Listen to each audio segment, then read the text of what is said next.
Bismillah. Assalamualaikum warahmatullahi wabarakatuh. Bismillahirrahmanirrahim. Alhamdulillahi rabbil alamin. Assalatu wassalamu ala asyrafil anbiya'i wal mursalin. Sayyidina wa maulana Muhammadin wa ala alihi wa ashabihi wa man tabi'ahum bi ihsanin ila yaumiddin. Amma ba'd. Bismillah. Mari kita lanjutkan lagi ngaji kita. Malam hari ini kita masih melanjutkan tema bahagia di usia tua. Meskipun sebenarnya tema yang kita bahas di malam hari ini tidak spesifik untuk orang-orang tua saja. Jadi ini temanya bisa dipakai oleh siapa saja. Meskipun juga bisa kita kontekskan untuk usia tua. Malam ini kita belajar dari beliau Syekh Muhammad Al-Ghazali. Ini bukan yang sering kita bahas, ini beda dengan Syekh Abu Hamid Al-Ghazali yang menulis Ihya. Beliau ini ulama modern sudah, abad 19, abad 20 dari Mesir. Beliau menulis satu kitab yang terkenal sekali, judulnya Jadid Hayatak, Perbarui Hidupmu. Ini isinya menarik, cuma ya tidak mungkin saya bahas semua isinya. Malam hari ini kita nyuplik-nyuplik sedikit-sedikit untuk bahan refleksi. Bagi yang tertarik ya silakan dibaca semuanya detail, monggo. Bukunya bisa dibeli. Kalian menunggu saya ngomong bisa di-download gitu ya. Enggak, bukunya bisa dibeli, silahkan. Kitabnya, terjemahannya juga banyak. Baik, kita mulai saja ya, biar tidak lama-lama. Tapi sebelum masuk ke kitab, saya sedikit ingin membahas ini. Kapan itu saya ada kajian, ada pertanyaan menarik. Yaitu, Pak, gimana sih Pak? Apa mungkin sih Pak saya mereset? Kan kita kayak HP itu loh, kalau sudah tidak karu-karuan, isinya sudah dipakai, sudah seret, sudah ruwet. Daripada sumpek-sumpek terus kita reset. Jadi kita kembali ke settingan awal lagi. Memulai hidup yang baru lagi.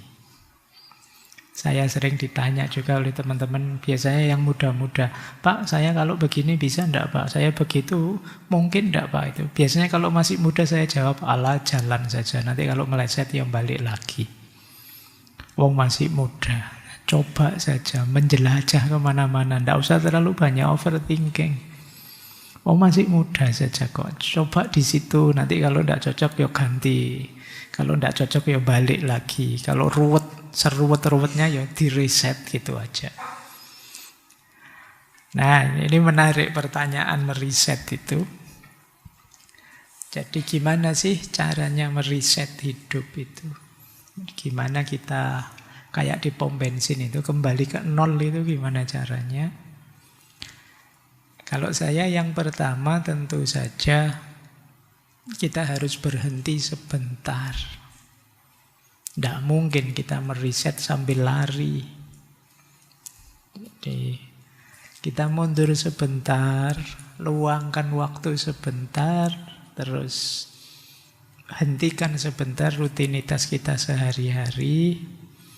Nah, ini untuk apa? Refleksi. Untuk memberi ruang jeda, ruang kosong. Lah kalau kita tidak berhenti gimana kita bisa kembali? Kalau kita jalan saja terus, tidak ada berhentinya, ya gimana kita bisa mendeteksi mana yang pas, mana yang tidak pas, mana yang masih sesuai, mana yang belum. Tapi berhenti sebentar ini tidak kok terus sekedar berhenti ya. Kalau sekedar berhenti ya banyak di antara kalian tiap hari sudah berhenti. Rebahan saja kerjaanmu tiap hari ya. Nah, kalau kesibukanmu hanya rebahan, ya berhenti sebentar dari rebahannya untuk merenungi hidupmu. Jadi setelah berhenti, terus kalian evaluasi diri. Apa sih yang saya inginkan? Apa sih yang saya rindukan?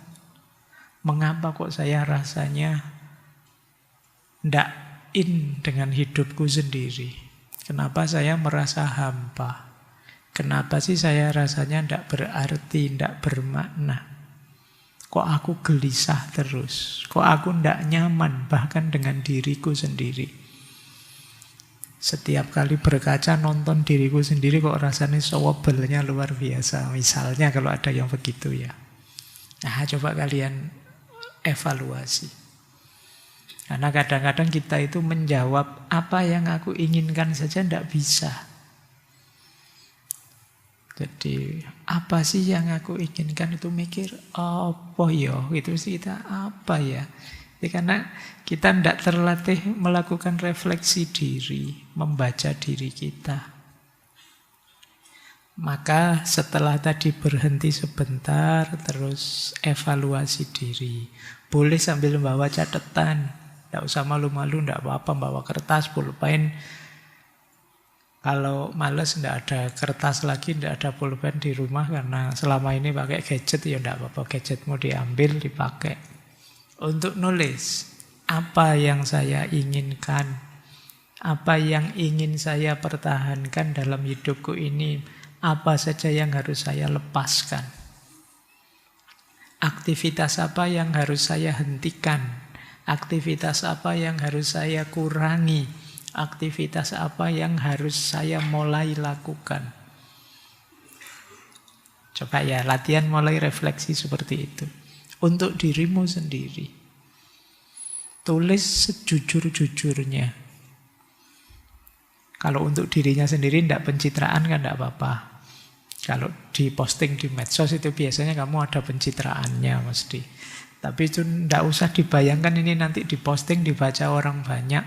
Pakai untuk dirimu sendiri saja.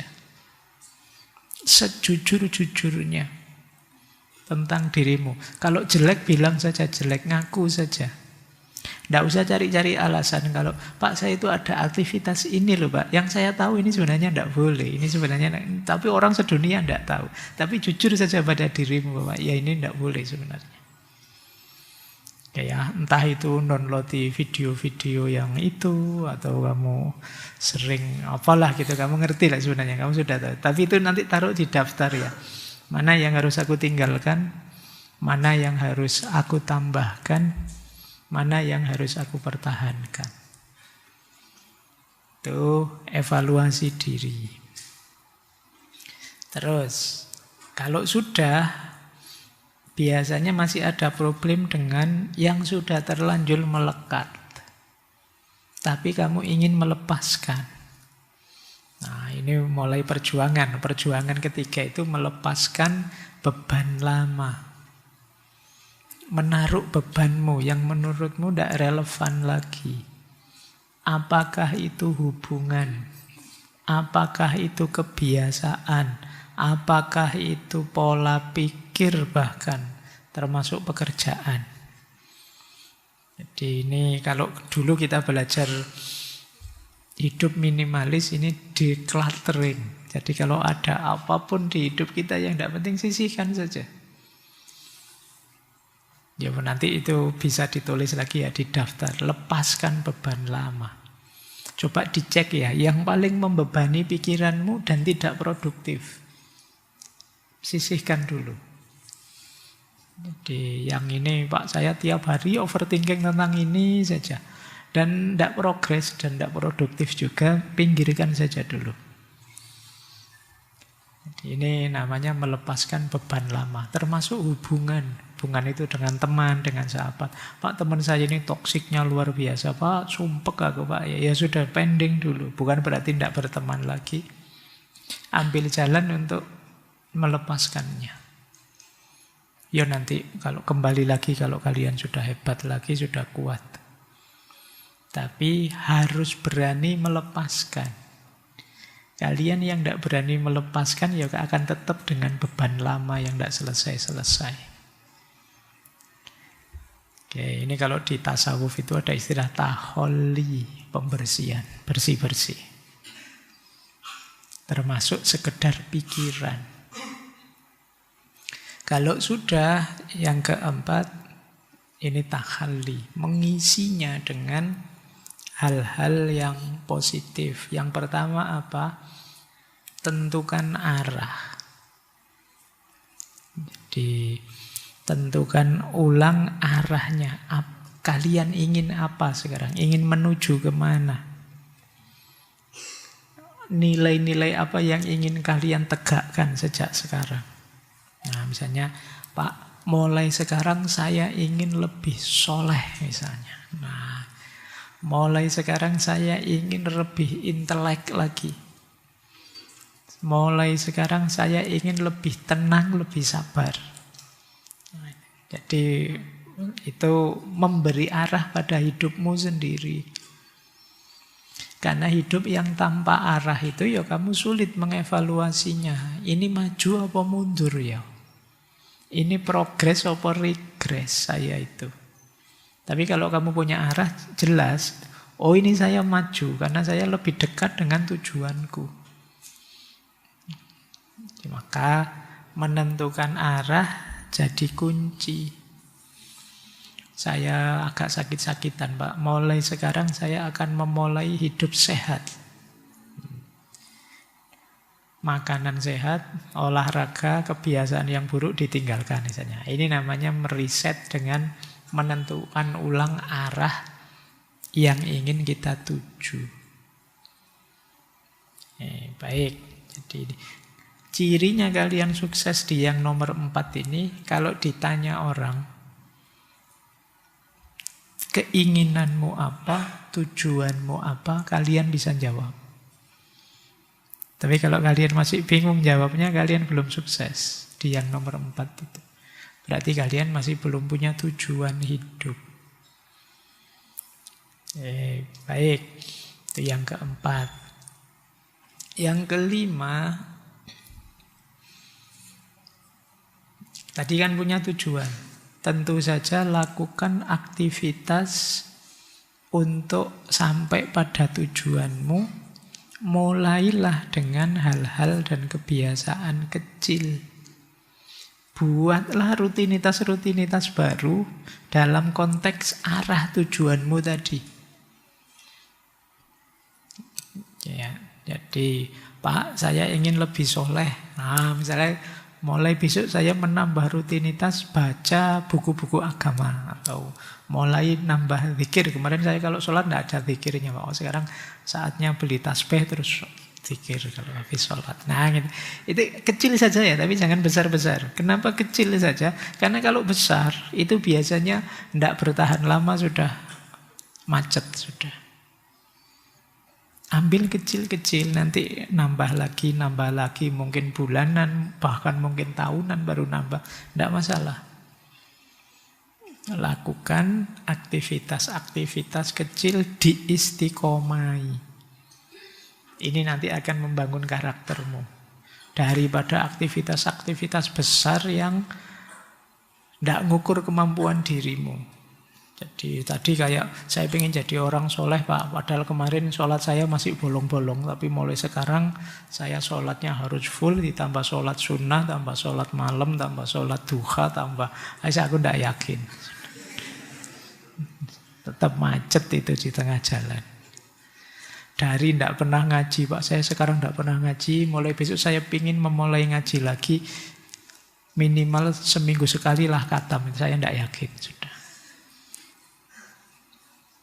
Jadi kecil-kecil saja. Apa saja itu, termasuk nanti kalian mungkin belajar filsafat, mungkin kuliah, mungkin ambil habit, kebiasaan yang kecil-kecil tapi manfaat. Pak, saya usahakan tiap hari baca buku minimal 10 halaman, itu masih make sense. Tapi begitu kamu ambisius, wah saya target Pak setiap hari 1 buku lah saya minimal. Tidak yakin aku. Istiqomah. Nulis juga begitu, kalian akademisi ini kan tuntutannya menulis. Istiqomah kan saja, nulis 1 halaman, 1 halaman. Itu 1 bulan 30 halaman. 3 bulan bisa 1 buku. 100 halaman. Nah, diistiqomahi malah jadi. Daripada sekarang ambisiusnya luar biasa nulis, besok sebulan selanjutnya macet. Tidak ngapa-ngapain. Jadi caranya begitu ya, kebiasaan kecil. Kemudian cari circle yang cocok. Kalau tidak ada ya bangun. Bangun itu bikin. Jadi mungkin di antara yang mendukung, memudahkan kita meriset hidup itu ya lingkungan baru. Karena kadang-kadang lingkungan lama itu vibe-nya masih vibe lama. Susah kita move on, tapi begitu ada lingkungan yang baru lebih mudah memulai cerita yang baru. Kalau tidak ada bikin, mungkin nyari teman yang satu visi atau nyari orang-orang yang bisa mendukung kita. Dan yang terakhir jangan lupa dukungan aspek spiritualnya. Nanti ada istilah spiritual reset. Jadi reset, diset ulang. Ya, kalau dalam agama spiritual reset itu ya tobat. Jadi yang lama-lama, yang jelek-jelek dibuang, diambil yang baru, tobat. Atau seperti teorinya Paul Ricoeur, second naivete. Jadi second naivete itu, kalau di Ricoeur kan ada teori manusia itu ada first naivete, kemudian kecurigaan mulai kritis, dan yang kedua second naivete. Ini teori yang berhubungan dengan hermeneutika kalau di Paul Ricoeur itu. Jadi dalam beragama misalnya, kita itu awalnya hanya patuh pasrah saja. Jadi beragama dengan cara mematuhi secara simbolik, secara literal, apapun yang diajarkan pada kita. Ini namanya first naivete. Terus kemudian karena pikiran kita tambah pinter berkembang, kita mulai bertanya-tanya, mengapa sih kok ini saya lakukan? Mengapa sih kok begitu? Apa sih gunanya? Ini fase namanya suspicious. Fase ingin tahu. Kayak dulu loh, kalian ini kan hampir semua misalnya Muslim, itu kan awalnya karena orang tuamu Muslim saja, terus ikut-ikutan. Disuruh sholat ya sholat, disuruh puasa ya puasa. Tapi sekarang jadi mahasiswa mulai bertanya-tanya. Jadi, kenapa saya harus melakukan itu? Apa alasannya? Apa dasarnya? Nah, terus kalau sudah ketemu jawabannya, biasanya masuk ke fase second naivete tadi. Ketika kita punya makna sekarang, lebih sadar, kenapa saya melakukan ini, kenapa saya melakukan itu. Ini biasanya keberagamaannya jauh lebih dalam, lebih mantap. Tidak mudah goyah. Nah, cuma kadang-kadang ada orang yang tidak masuk ke fase second naivete ini. Sampai tua, ya gaya hidupnya ada di level first. Di level yang pertama. Oke, kalau di agama kadang ada istilah taklid saja pokoknya. Ikut saja. Disuruh ke utara, disuruh ke selatan. Ini berarti fasenya masih pertama. Belum pernah menanyakan, mempertanyakan. Ya kalau tidak bertanya ya tidak ada jawaban. Tapi kalau kita berani mempertanyakan, kita masuk ke tahap lebih tinggi dalam beragama, yaitu beragama yang sadar makna. Tidak lagi asal-asalan. Kita bisa menjawab mengapa ini saya lakukan, mengapa itu saya lakukan. Bukan karena dulu disuruh orang tua atau kata guru saya begini, tapi saya sendiri sudah punya makna yang bisa menjawab mengapa melakukan itu. Nah, di antara meriset hidup ini nanti begitu. Jadi kita memaknai hidup, menjalankan hidup sesuai keinginan kita dan makna versi kita. Terserah orang melihat kita bagaimana, tapi inilah aku. Nah, itu bagian dari meriset hidup. Ya, cuma ya ini satu program ya, satu proses. Jangan terus saya ingin bolak-balik riset Pak, nanti bolak-balik riset lagi. Nggak serius berarti nanti. Dulu diganti tujuan. Dulu kamu bingung sendiri, kelelahan nanti. Bikin yang jelas, makanya tadi diawali dari pause, berhenti sebentar, terus merenungi dirimu lebih dalam. Baru menetapkan tujuan. Baik, wah pengantarnya panjang. Tidak apa-apa ya. Paling tidak sekarang dapat wawasan baru. Jadi hidupmu tidak sebuntu itu, tidak se-stuck itu. Bagi teman-teman yang sedang ada masalah, kalian bisa meriset hidupmu kapanpun kamu mau. Yuk kita mulai sekarang masuk ke bukunya Syekh Muhammad Al-Ghazali. Saya kenalkan sebentar, beliau ini kelahiran 1917, meninggal 1996. Ulama, cendekiawan, penulis abad 20 yang terkenal moderat, semangat pembaharuan dan rasional dalam beragama. Buku-buku beliau banyak. Tentunya genrenya genre agama. Cuma buku ini yang menurut saya agak unik. Jadi ini berhubungan dengan olah diri. Judulnya Jadid Hayatak.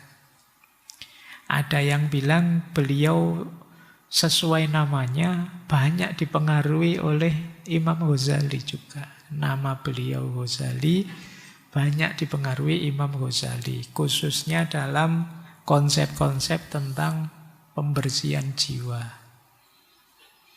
Kemudian beliau juga mengidolakan Syekh Muhammad Abduh, Syekh Rashid Ridho, tokoh-tokoh reformasi Mesir, yang cara berpikirnya lebih rasional, fokus pada pendidikan dan penafsiran yang modern.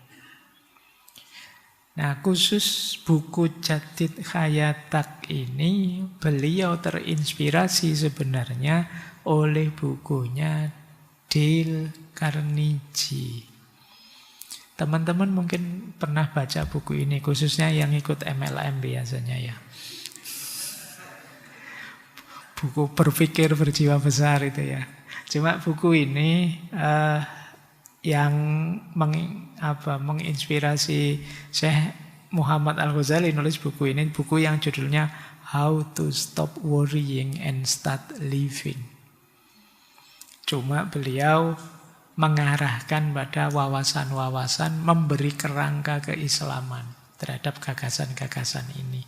Itu menariknya. Nanti di buku itu teman-teman ketemu banyak kutipan-kutipan dari Dale Carnegie ini. Nanti meskipun ya tidak mungkin saya kutip semuanya, saya lebih banyak ngambil yang versi beliau sendiri. Kenapa sih kok nulis buku jenis ini? Itu karena beliau melihat di tengah umat Islam banyak penyakit-penyakit batin kejiwaan. Yang pertama, banyak di antara umat Islam itu yang minder. Mungkin karena mengalami sejarah panjang dijajah, kemudian kita miskin lama, terbelakang lama, sampai sekarang juga hitungannya yang tidak kaya-kaya, tergantung kemana-mana, tidak mandiri. Ini membuat kita krisis kepercayaan diri, kita minder. Jadi jangankan berhadapan dengan negara-negara besar, kadang kita lihat misalnya bule jalan-jalan saja kita grogi mau mendekat, khawatir diajak ngomong bahasa Inggris. Aduh, padahal kita itu kalau mau ya mereka ya paham saja sih yang kita omongkan meskipun mungkin terpotong-potong, tapi kita sudah duluan minder. Dalam banyak hal kita minder. Saya sering itu kalau di forum apapun, di kelas itu kebanyakan ya mesti kursi yang penuh duluan pasti di belakang. Kenapa? Mungkin karena nyari nyaman, yang aman, yang tidak beresiko. Yang itu mungkin dosennya tidak lihat jadi tidak disuruh-suruh. Logiknya banyak ya begitu. Jadi kita banyak berlogik, jangan saya pokoknya. Yang lain saja dulu Pak. Gitu. Jadi kalau Al-Quran menyuruh kita fastabiqul khairat, kita itu ngualah pokoknya. Jadi, saya sering itu kalau waktu mau sholat itu, ketika salah satu harus maju jadi imam, itu adu jempol akhirnya. Monggo gitu. Monggo itu. Bolak-balik adu jempol itu. Saling mempersilahkan, tidak ada yang maju-maju lama itu. Jadi ada rasa minder tersendiri dalam diri kita. Itu mungkin karena sejarah panjang kita dijajah, sejarah panjang kita mengalami penindasan, kemiskinan, dan lain sebagainya. Yang kedua, banyak di antara kita yang merasa hampa, letih secara spiritual. Kadang-kadang merasa jenuh dengan dirinya sendiri, dengan perilakunya. Pak, saya sholat sudah ya rajin sih Pak, puasa juga, ibadah itu saya tidak pernah ketinggalan. Tapi kok rasanya tidak ada rasanya ya Pak. Terus kamu merasa kelelahan sendiri, merasa apapun yang kamu lakukan tidak terlalu ada gunanya. Ini keletihan spiritual. Problem mungkin banyak di antara kita ya. Kemarin kita membahas Byang Chul Han itu bagaimana kondisi manusia hari ini yang satu di antara tiga. Kalau tidak narsis, ya burn out. Dan pada akhirnya depresi. Narsis berlebihan, burn out berlebihan, ya akhirnya depresi. Kalian coba tanya dirimu ya, saya termasuk yang narsis apa yang burnout apa yang depresi? Yang depresi sudah mulai banyak, yang burnout sebagian besar kita hari ini burnout. Baik yang depresi maupun yang narsis itu sama-sama burnout sebenarnya. Kelelahan terus akhirnya depresi. Narsis terus, akhirnya burnout, kecapean. Kamu dipaksa pencitraan terus-menerus, itu kan capek. Jadi, karena sudah membangun citra diri yang semacam ini, terus kamu harus begitu terus, itu capek. Ya semoga yang kalian tampilkan selama ini ya seperti itu dirimu. Tapi kalau kalian acting, itu kamu akan kelelahan. Entah acting apa saja. Coba tanya dirimu ya, saya begini ini acting apa asliku ya? Coba gitu ya, biar kamu kenal dirimu. Saya bikin postingan kayak gini, itu acting saja. Biar orang tahu betapa aku pinter, betapa aku ganteng, betapa aku hebat. Atau ya, enggak ada itu kok Pak, saya memang ingin ekspresi. Hari ini banyak di antara kita yang enggak kenal dirinya sendiri karena terlalu banyak acting. Terlalu banyak memalsu dirimu. Kalau di psikologi ada istilah fake self. Dirimu yang palsu, tidak asli. Dan itu melelahkan. Makanya kadang orang ngomong, Pak Faiz itu soft spoken, kalau ngomong lembut sekali itu. Itu bagi saya. Saya khawatir kok terus kemana-mana tak lembut-lembutkan. Jadi makanya ya sayangnya memang saya tidak bisa teriak, jadi tidak bisa mengkanter itu. Terserahlah kamu melabeli apa, tapi saya tidak akan peduli dengan labelmu. Jadi saya tetap harus versiku sendiri. Jadi entah kamu sebut apa, perspektifmu apa, monggo saja, tapi ya ada yang berlebihan, ada yang tidak paham saya, macam-macam. Tapi ya tetap saya harus jadi diriku. Tapi banyak orang tidak bisa begitu. Nah, itu yang digelisahkan oleh Syekh Muhammad Al-Ghazali. Nah, maka buku ini ingin menggugah kembali semangat hidup. Agama pun sangat mendorong kita untuk optimis, jangan putus asa, jadi diri kita sendiri. Disitulah nanti beliau menulis Jadid Hayatak tahun 1949. Kalian belum lahir. Orang tuamu belum pacaran bahkan. Ini 4 tahun sesudah proklamasi kalau di kita ya.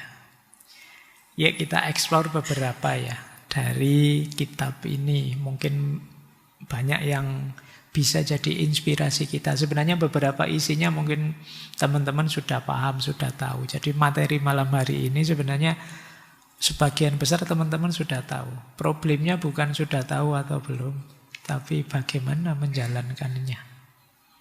Gimana menghidupkannya, itu sih mungkin ya. Baik. Kita awali dari dorongan untuk memperbarui hidup. Kita lihat. Ada kalimat begini di buku itu. Setiap orang tentu menginginkan perubahan baru dalam perjalanan hidupnya. Kayak tadi loh, saya menjelaskan, yuk meriset hidup, yuk terus kalian, wah saya harus perbarui ini. Itu sebenarnya dorongan natural saja, alami. Kita ingin berubah, jadi orang yang lebih baik, lebih baru. Namun perubahan yang diingininya itu biasanya dikaitkan dengan satu momentum yang belum dapat dipastikan. Seperti perbaikan kondisinya atau perubahan dalam posisinya. Kadang-kadang perubahan itu dikaitkan juga dengan musim tertentu atau peristiwa khusus. Misalnya hari kelahiran, tahun baru, dan lain-lain. Nah ini kelakuan kita sering begini. Iya sih Pak, pengen yang baru. Tapi besok Pak, kalau saya sudah lulus. Besok Pak, kalau saya sudah punya pasangan. Nanti Pak, tahun baru yang akan datang saya baru mulai tobat Pak. Kita selalu nyari yang begitu. Jadi kata Syekh Muhammad Al-Ghazali, iya semua orang itu ingin meningkat, ingin upgrade. Tapi biasanya terus tidak segera dieksekusi. Alasannya macam-macam. Nyari momen, nyari waktu, kita sering begitu. Dalam masa penangguhan itu orang menyangka akan datang satu kekuatan yang diharapkan akan memberinya gairah setelah lesu dan harapan setelah lama tenggelam dalam keputusasaan. Jadi kita ini selalu menunda melakukan sesuatu dengan menunggu ini, menunggu itu. Nanti dulu Pak, besok saja Pak. Iya sih yang disampaikan Pak Faiz akan saya jalankan. Tapi nantilah Pak kalau kuliah sudah mulai. Tapi nantilah Pak kalau sudah saya selesai skripsi saya. Nantilah Pak, terus kita merasa bahwa kalau momennya pas nanti mesti sukses. Padahal ya nanti mungkin kita lulus beneran atau skripsinya selesai ya. Sebentar masih ada ini dulu. Ini dulu, ini kalau nggak diselesaikan ngerepoti. Ini sebenarnya bukan masalah momennya, kita sendiri yang menunda, menghindar melakukannya.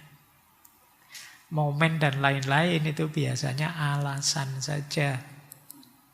Jadi ini adalah satu sangkaan yang keliru kata beliau. Sebab Mengubah kehidupan itu pertama-tama harus tumbuh dalam jiwa itu sendiri sebelum segala sesuatu yang lain.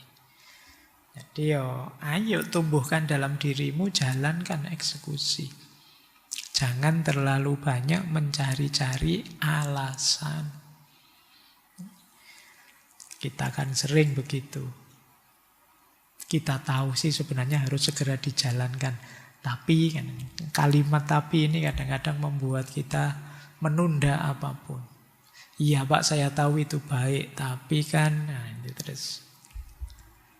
Oke ya, berarti ayo latihan ya mulai hari ini.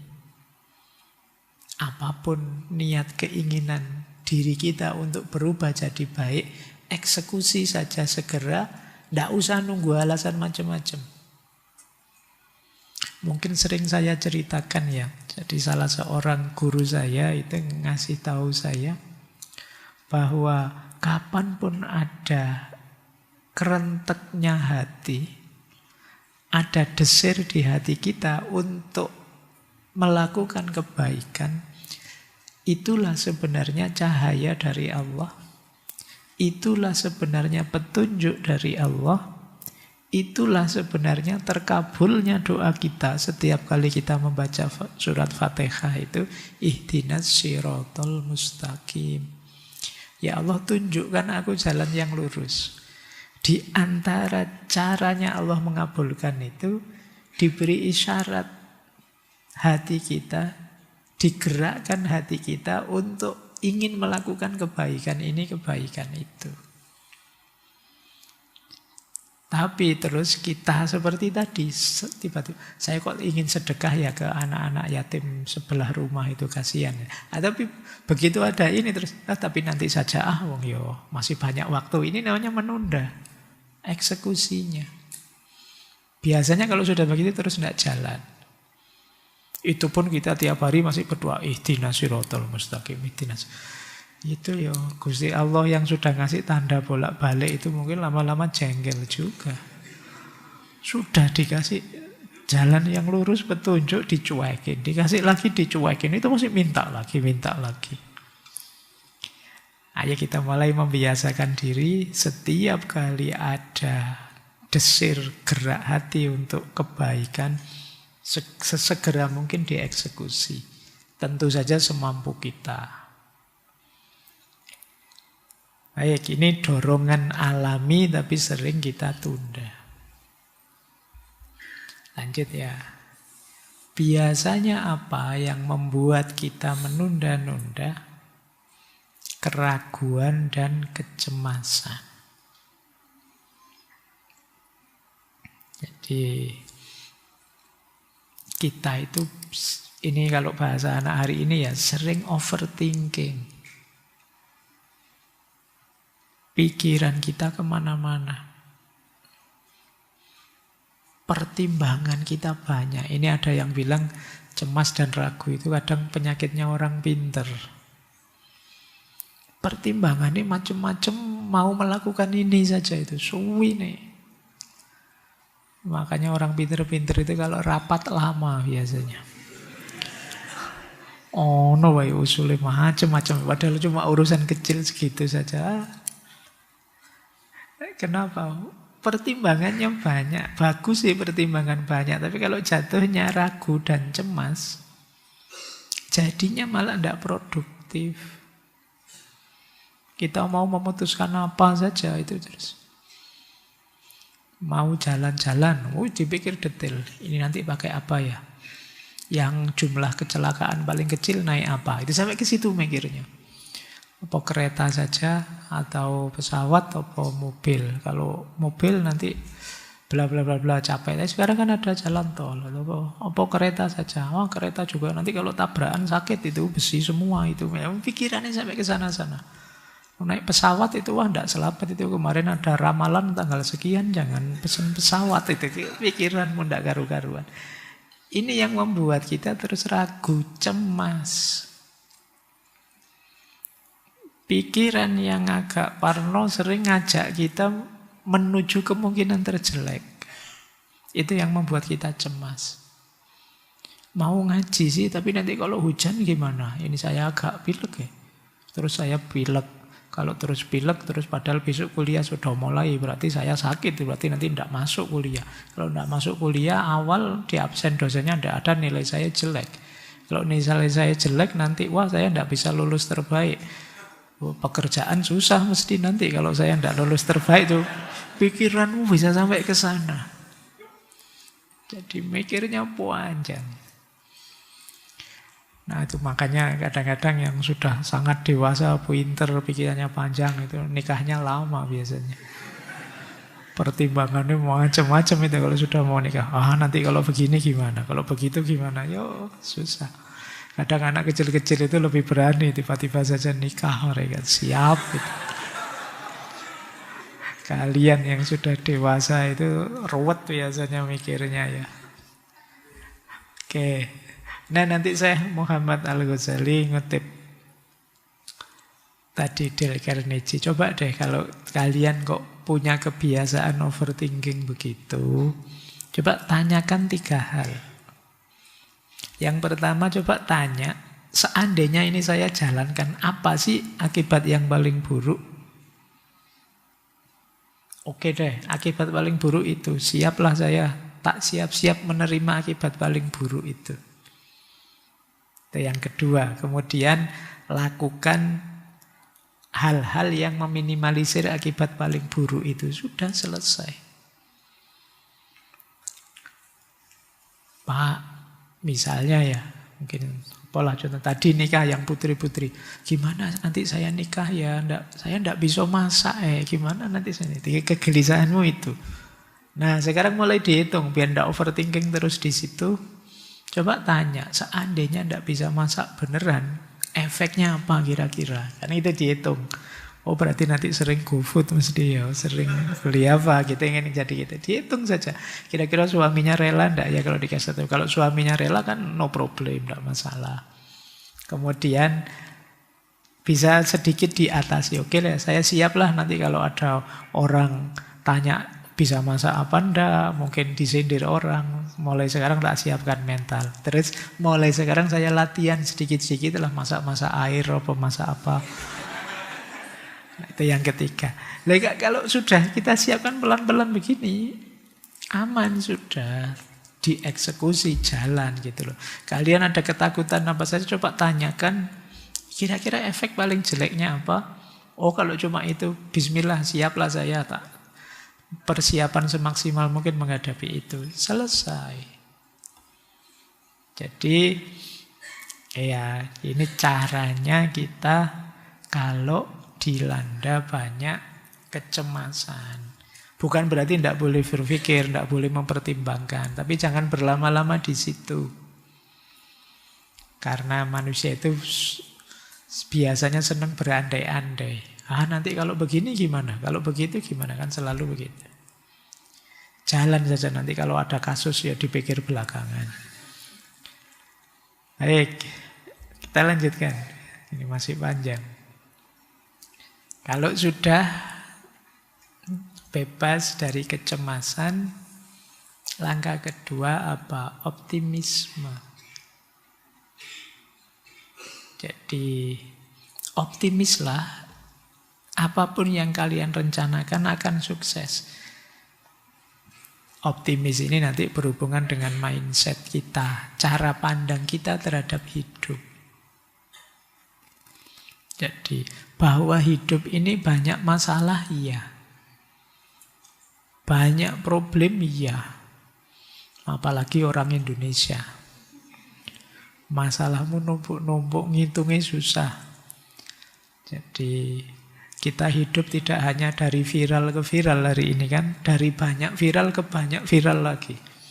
Problem kita banyak. Tapi jangan jadikan itu alasan untuk pesimis. Enggak kok ya masalah ada. Tapi insya Allah kalau kita sungguh-sungguh serius mengikhtiarinya, pada akhirnya Allah membantu perjuangan kita. Tetaplah optimis. Jadi di situ ada satu syair yang beliau kutip, laisa man mata fastaroha bimayyitin. Innamal mayyitu mayyitul ahya.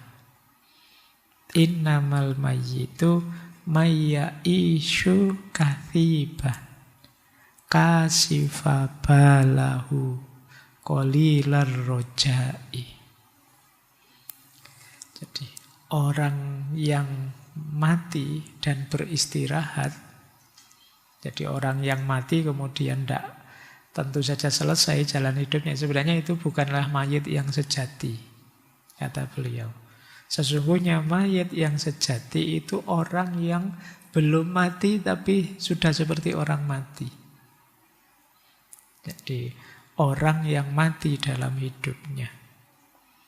Kata beliau, cirinya apa? Innamal mayyitu man ya'ishu kathiban. Orang yang murung tiap hari. Orang pesimis itu kan murung.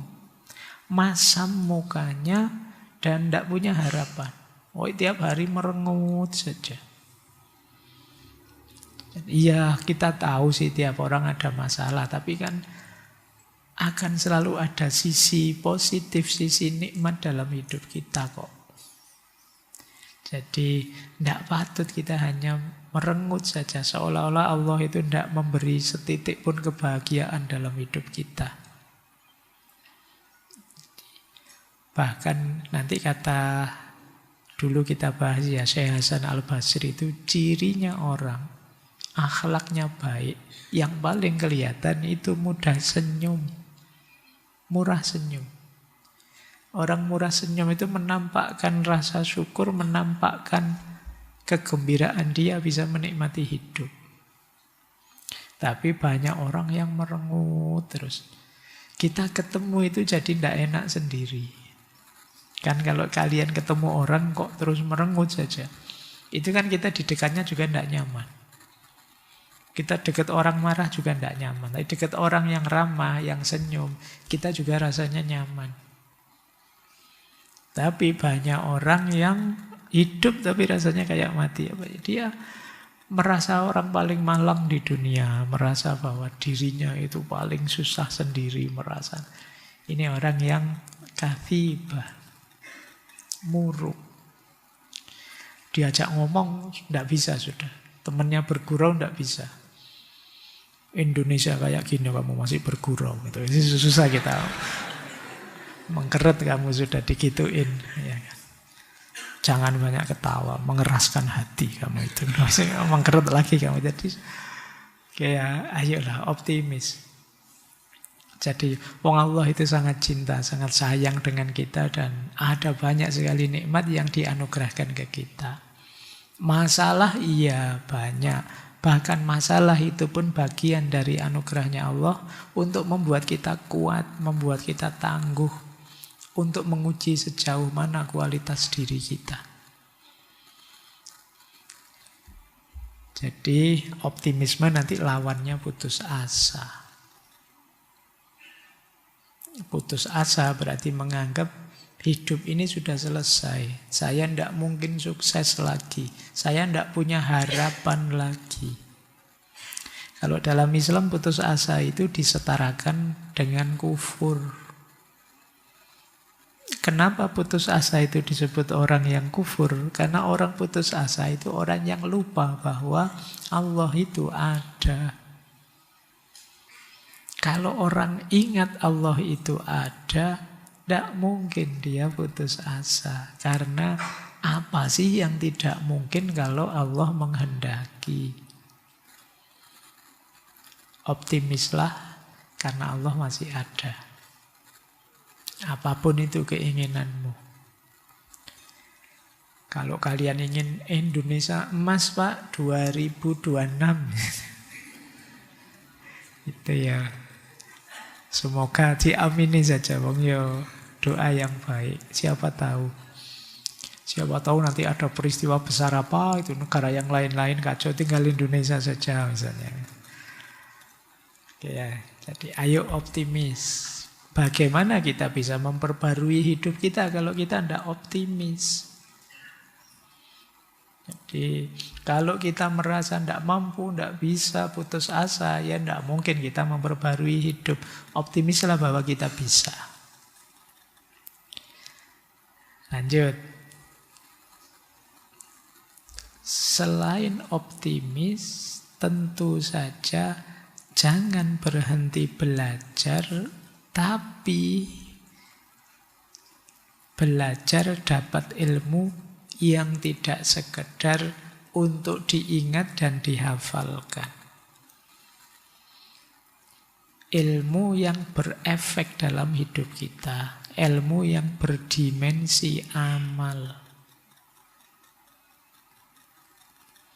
Amal itu selain aplikasinya ilmu, juga jalan kita untuk menjaga ilmu.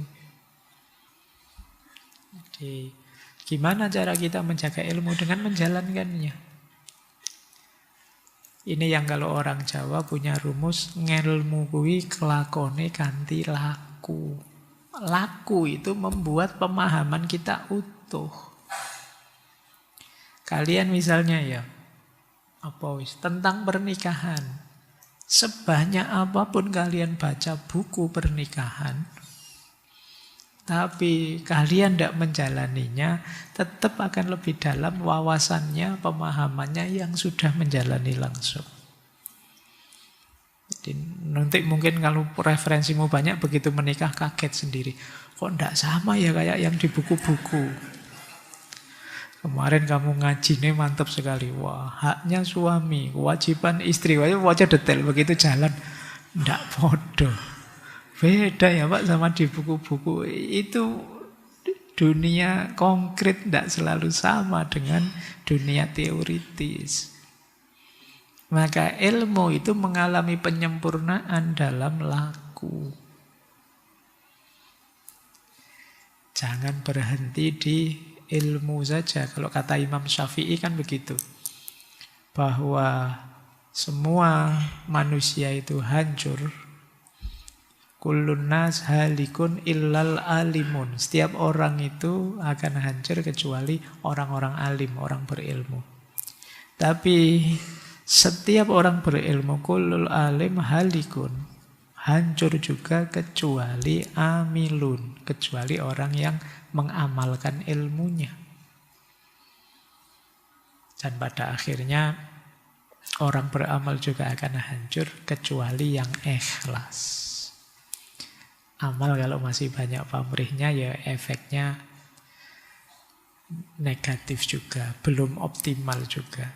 Tapi yang jelas di sini beliau menunjukkan pengetahuan itu harus gandeng amal. Bahkan kata Syekh Muhammad Al-Ghazali, pengetahuan yang paling nempel ke pikiran kita adalah pengetahuan yang kita jalankan. Pengetahuan yang ada di kepala kita. Itu yang istilah beliau malakah. Malakah itu kita pahami, kita miliki, tidak sekedar kita ingat.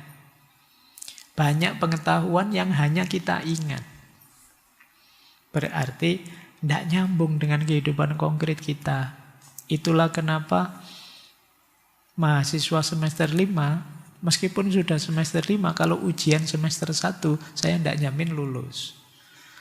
Kenapa? Kemarin pengetahuannya hanya diingat. Bukan pengetahuan yang melekat, yang malakah. Pengetahuan itu jadi malakah kalau dihidupkan, digerakkan. Nah, itu jadi kata beliau, dengan dasar ilmumu beramallah, bergeraklah. Di situ akan lebih memantapkan ilmu. Bahkan beliau menyebut begini, orang mukmin yang selalu menjauhi perbuatan maksiat serta tekun menjalankan kewajibannya, dengan kebiasaan yang terus-menerus ini, dia akan memperoleh ketajaman dalam akal pikiran dan peka. Perasaannya halus, yang dengannya dia dapat membedakan yang baik dan buruk. Jadi ilustrasinya begini. Kita dulu kan belajar, ini harus saya lakukan, ini jangan saya lakukan. Kita ngerti teorinya. Terus kita jalankan. Begitu lama-lama kita jalankan, kata beliau, pada akhirnya kemungkinan hati kita sudah nyambung dan kita peka. Kadang-kadang tidak harus mencari dalilnya pun kita ketika melakukan yang salah, yang dosa, yang maksiat, tidak enak sendiri. Tidak nyaman sendiri. Itu namanya hatinya sudah peka dengan kebenaran. Jadi tidak selalu kemudian kita masih hafal dalilnya, masih ingat dasarnya, enggak. Ketika sudah diulang-ulang, dilakukan terus, lama-lama justru batin kita, hati kita beradaptasi. Terus peka sudah kita tentang, saya enggak tahu dalilnya apa, tapi menurut saya ini terlarang sudah. Ini namanya peka hatinya sudah. Sudah terlatih harus. Sama kayak ngaji. Ada banyak orang yang tidak hafal sih Al-Quran. Tapi saking seringnya dia ngaji, kalau ada orang ngaji salah, dia ngerti. Kamu salah itu tadi. Benernya gimana? Saya tidak hafal, tapi coba ke sini. Saya tahu itu kalau salah. Karena dia sering ngaji. Oke ya. Nah, kebaikan juga begitu. Kita menghindari maksiat juga begitu. Ada kalanya kita tahu ini tidak boleh seperti ini. Terus orang tanya, kamu ngerti tidak boleh loh? Apal kok dalilnya mana? Tidak hafal sih saya, tapi rasanya saya tidak boleh. Kenapa? Kita sudah terlatih di situ. Batin kita. Nah itu yang menurut beliau. Pentingnya ilmu digandengkan dengan amal. Membangun kepekaan batin kita. Jadi kenyamanan diri kita ketika dalam kebenaran. Sehingga ketika melakukan yang tidak benar, kita merasa tidak nyaman. Jadi yang kedua ini ya, untuk membangun hidup yang baru, tentu saja kita harus belajar mencari ilmunya. Tapi ilmu yang tidak sekedar dihafalkan. Ilmu yang dijalankan. Jadi bukan ilmu buku, tapi ilmu laku. Tidak ada gunanya kalian mengoleksi buku sebanyak apapun kalau tidak mencahayai hidupmu. Karena ilmu itu alat untuk kita mengupgrade kehidupan kita sesuai ideal yang kita inginkan. Lanjut. Nah, rumus selanjutnya dari beliau, singkirkan keraguan. Ureannya panjang, cuma saya tertarik urean ketika beliau mengutip William James. Nah, keren ya, mengutip para filosof Barat. Dikata beliau mengutip begini, William James pernah menyarankan agar begitu engkau mengambil keputusan setelah mempertimbangkan masak-masak sesuai fakta yang ada, maka bertindaklah. Jangan menoleh lagi ke belakang, jangan ragu-ragu, khawatir, atau meneliti kembali langkah-langkahmu. Maju terus dan hadapi persoalannya dengan tenang. Nah ini melanjutkan kecemasan tadi loh. Kadang-kadang ada orang yang ragunya tidak habis-habis. Mengikuti William James, beliau menyarankan, sudahlah kalau awalnya sudah dipertimbangkan masak-masak, diputuskan, dijalankan, ya sudah jalan saja. Karena sambil jalan kok ragu-ragu itu biasanya tidak sepenuh hati. Kalau tidak sepenuh hati, ya hasilnya tidak akan maksimal. Bahwa nanti akan dievaluasi lagi, ya tentu saja karena hidup ini kan harus selalu ada evaluasi. Tapi jangan sambil jalan kita sambil mikir, sambil ragu-ragu. Kalau sambil jalan kita ragu-ragu, tidak maksimal. Kuliah sudah semester 5 masih ragu-ragu. Ini jurusan saya cocok enggak ya sebenarnya dengan keinginanku, cita-citaku. Ya mestinya kamu enggak maksimal. Jadi setengah-setengah terus yang kalian lakukan. Saya ikut organisasi ini sebenarnya itu cocok enggak sih, relevan enggak sih? Mikir terus. Ya enggak akan produktif kamu di situ. Kalau sudah kamu putuskan, dulunya memang hasil pertimbangan matang-matang, jalankan sudah. Jadi yang dimaksud, singkirkan keraguan-raguan. Ingin memperbarui hidup, tapi kok ragu-ragu, ya tidak akan jalan. Oke, baik. Jadi mungkin nanti kalian masuk ke usia tua, ingin memperbarui hidup, ingat-ingat rumus ini ya. Jangan ragu-ragu, hilangkan cemas, optimis saja, jalankan ilmu yang sudah kita tahu. Biar masa tuanya tetap bahagia. Lanjut. Beliau mewanti-wanti juga dengan waktu luang. Ini sering jadi masalah dalam hidup kita. Kata beliau begini, kita tidak akan merasakan jejak-jejak kecemasan saat kita sedang sibuk bekerja. Namun waktu-waktu luang sehabis bekerja itulah yang merupakan saat-saat yang berbahaya. Di saat tersedia bagi kita waktu luang, maka tak lama setan kecemasan pun akan menyerang kita. Jadi orang itu pikirannya aneh-aneh karena tidak ngapa-ngapain. Kalau kita lagi ngapa-ngapain kan tidak sempat mikir aneh-aneh. Cemas ini, cemas itu. Jadi beliau memperingatkan ya, teman-teman ini kan banyak waktu luangnya. Atau hidupnya ya 90% luang. Nah ini diingat-ingat hati-hati. Kenapa kalian sering overthinking? Ya mungkin bahasa Jawa nih karena kalian kengangguran. Jadi sempat-sempatnya overthinking itu. Kalau orang sibuk, tidak ada waktu untuk overthinking. Dia harus menyelesaikan ini, menyelesaikan itu. Kerja ini, kerja itu, ada tanggung jawab ini, tanggung jawab itu. Waktunya untuk overthinking habis, sampai di rumah capek ya tidur, besok aktivitas lagi. Berarti nanti mengisi waktu bisa jadi opsi untuk mengatasi overthinkingmu. Tentu saja isi dengan yang produktif. Beliau memberi isyarat begini, coba ya buatlah satu lubang pada lampu, mungkin lampu bohlam seperti di atas ini, yang hampa udara. Maka engkau akan melihat bahwa alam akan mendorong udara masuk ke dalam lampu itu untuk mengisi kekosongannya.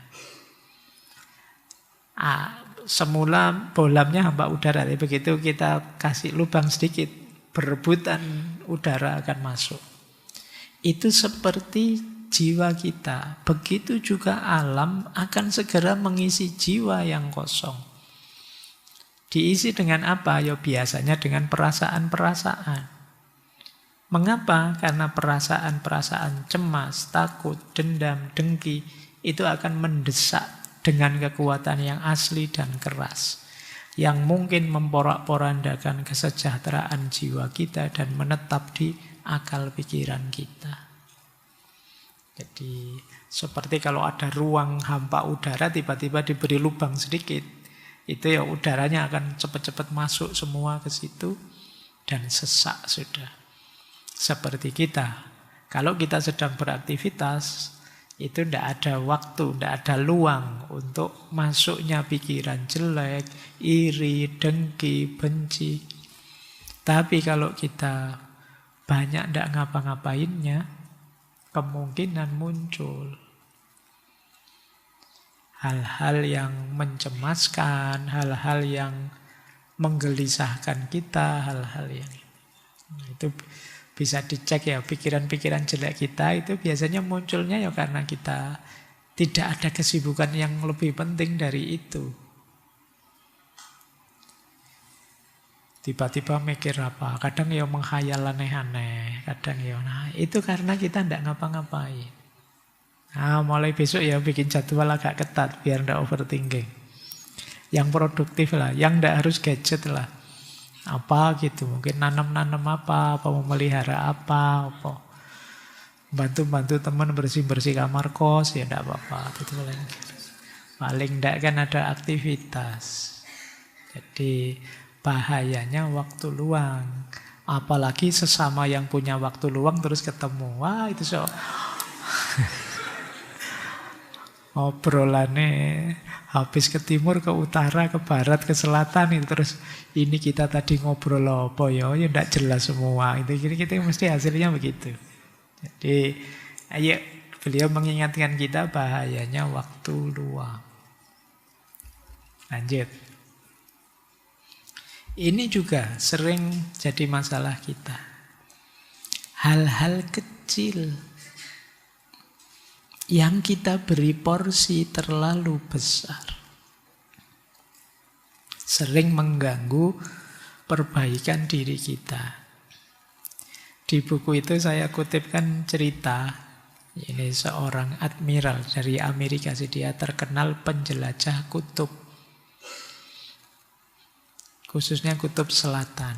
Beliau diceritakan begini, jadi beliau menulis buku tentang pengalaman waktu menjelajah kutub selatan.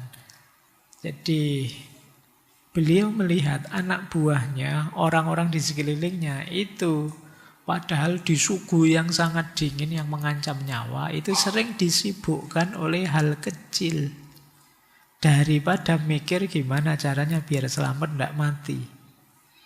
Jadi ceritanya Admiral Byrd ini, jadi suhu di kutub selatan itu 80 derajat di bawah nol.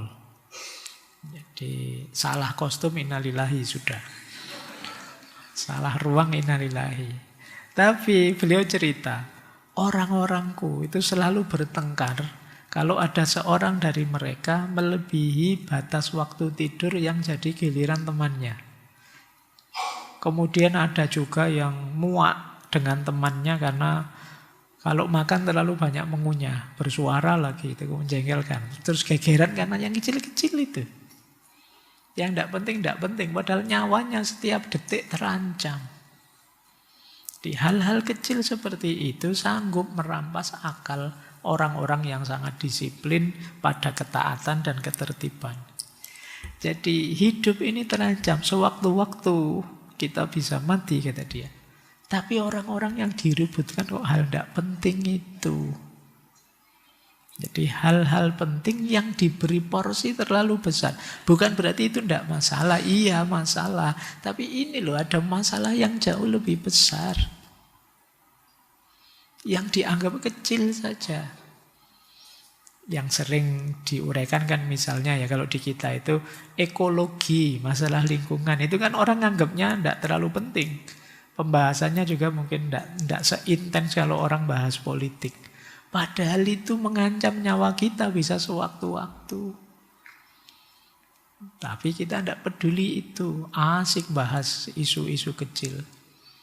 Nah jadi hal kecil yang diberi porsi terlalu besar. Bukan kok terus itu tidak masalah. Iya itu masalah. Tapi ya mbok didahulukan yang lebih penting, lebih besar. Ini kalau di manajemen diri kan ada istilah prioritas. Kadang-kadang algoritmanya medsos itu membuat kita terseret ke hal-hal kecil ini.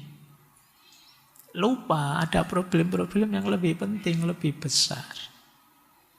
Akhirnya hal yang pokok terabaikan. Kita terlalu sibuk dengan hal kecil. Seperti ngaji misalnya. Mungkin ada yang kalau ngaji duduknya langganan pokoknya di tangga itu atau di tiang itu biar dapat sandaran itu. Tiap hari nonton itu. Begitu ada yang nyanderin, enggak jadi ngaji sudah ada orangnya. Padahal sandaran itu kan hal kecil. Tapi aku tehnya sudah habis, kopinya habis, sudah jadi ngaji. Kopi itu komplement kecil. Iya sih, kan tidak ada kopi, pahit. Tapi kan yang lebih penting ngajinya. Tapi kan kalian tidak ke situ. Kita sering begitu. Hal kecil jadi besar. Ini juga sering menghalangi kita. Padahal memperbarui diri itu kita harus jelas prioritas-prioritas pokok. Mana yang penting, mana yang tidak penting. Kita harus punya ini. Kalau tidak punya, pontang-panting. Hidup kita itu multidimensi. Ada banyak yang harus kita urusi, tapi kita juga harus punya prioritas. Ya kuliah, ya urusan keluarga mungkin, pacar mungkin, urusan apalagi ekonomi mungkin. Itu kalian harus punya rankingnya. Itu tadi loh, makanya ada menetapkan arah tadi loh. Pak, pokoknya saya kuliah Pak. Apapun yang terjadi. Yang lain-lain kalau bisa saya jalani. Tapi kalau tidak ya saya tinggal dulu. Yang penting kuliah. Ini namanya punya prioritas. Punya prioritas itu memudahkan kalian kalau ada masalah. Misalnya ya, pokoknya saya kuliah Pak. Pacar nomor 2 misalnya. Jadi kalau bisa jalan bareng ayo. Kalau enggak tabrakan, ya kuliahnya saya dulukan. Nggak perlu dipikir dalam-dalam, nggak perlu nyari referensi apa. Pokoknya karena prioritas di bawah ya kalah sama prioritas yang lebih atas. Kalau bisa jalan semua, ayo. Tapi kalau enggak ya yang utama didulukan. Nah, biasakan punya prioritas. Biar kalian enggak capek, semuanya harus dipikir detail. Kalau punya prioritas lebih enak. Pokoknya saya nomor 1 pacar Pak, kuliah nomor 2. Nomor 3. Jadi kalau pacar saya ngambek ya saya bolos kuliahnya misalnya. Nah kalau bisa, kalau kalian kayak gini yo itulah dengan segala resiko hidupmu. Kalau kamu memutuskan begitu, siap-siap menanggungnya. Tapi yang jelas meringankanmu punya prioritas itu. Urusanmu banyak saya tahu, yang harus kamu openi ya banyak. Tapi ketika punya prioritas lebih mudah. Lanjut. Terus kalau ini agak spiritual. Pesan utamanya, siaplah naik, siaplah turun. Seperti itulah kehidupan ini. Jangan mudah mengeluh. Ini biasanya kalau sudah sepuh, sudah tua, karena ini temanya tema bahagia di usia tua, orang lebih tua itu lebih arif, lebih bisa menerima fakta hidup, kenyataan hidup. Saya ambilkan misalnya itu dari surat Al-Baqarah itu 155 saja ya. وَلَنَبْلُوَنَّكُمْ بِشَيْءٍ مِّنَ الْخَوْفِ وَالْجُوعِ وَنَقْصٍ مِّنَ الْأَمْوَالِ وَالْأَنْفُسِ وَالثَّمَرَاتِ وَبَشِّرِ الصَّابِرِينَ. Ini menegaskan, ya tentu saja orang hidup pasti akan kami uji, kata Allah, dengan sesuatu.